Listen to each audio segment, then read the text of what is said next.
Korean ng pelikula Brother, na correct ko lang, no? Hindi naman ibig sabihin may maganda akong formula. Ganito po yan mga sir at sa mga kapatid natin mula sa hanay ng mga media practitioners. Para sa akin po, bagamat maaari nating ihalin tulad sa isang pamilya. Kumpara natin na tayo isang pamilya na may kaaway tayong kapitbahay o kaagawan sa property, ano po. Kung tayo mismo na ating pamilya ay magulo, hindi nagkakaisa, una, nabanggit nga ni Sir, katawa-tawa tayo. Yes. Kaya sa usaping ito pong ating pinag-uusapan, West Philippine Sea, yung ating sovereign rights, ang dapat po nating iangat muna yung ating pagkakaisa.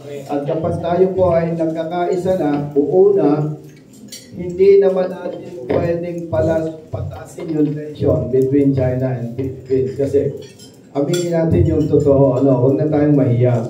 Kaya ang nakikita ko po dyan, wala nang hihigit pa sa diplomatic approach. Pag-usapan, buuin, maging maayos ang pagkakaisa ng mga leaders ng ating bansa. Then, kapag handa na tayo, harapin natin ang China, huwag tayong tumawag ng iba na parang kaaway kita, kapitbahay kita, magtatawag pa ako na iba, kung may ibang interest din siya, hindi tayo magkakaintindihan. Yung po nakikita ko, palakasin ang pagkakaisa ng mga leaders ng ating bansa, pag handang-handa na, makipag-usap tayo sa China para may pagkakaisa, walang siraan. Kasi po, ang nangyayari, parang sa simpleng salitang kanto, kanya-kanyang diskarte, pagalingan, pasikatan, ang talo po, taong bayan, tayong mga Pilipino.